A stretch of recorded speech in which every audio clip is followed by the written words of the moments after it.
နကမောက်တီးစားရဖို့နော်ကန်ဆမ်းမဲနှိုက်ထားတာဖြစ်တယ်တခြားနေ့တွေကတော့အကြီးဆုံးကနေစားလိုက်အငယ်ဆုံးကနေစားလိုက်နဲ့ဒီနေ့ကတော့ကန်ဆမ်းမဲနှိုက်ပြီးတော့နော်ကိုနံပါတ်ကြရနေရကိုကနော်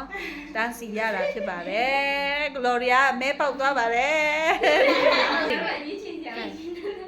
ကဲအကြီးဆုံးရွေးသွားပြီကွာ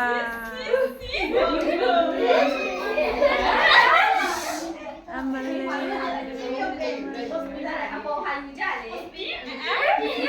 အိုက်တင်နိုင်မရွေးပါနဲ့ဆိုဘောရတန်းပြန်စီနော်โอเคရေးငါလက်ရနေလက်တော့မပြောတော့ဂလိုရီယာမပြောတော့ဟလားဒါလည်းနည်းနည်းကောင်းတာလေးချက်ပြီကောင်းလိုက်တာကောင်းလိုက်တာ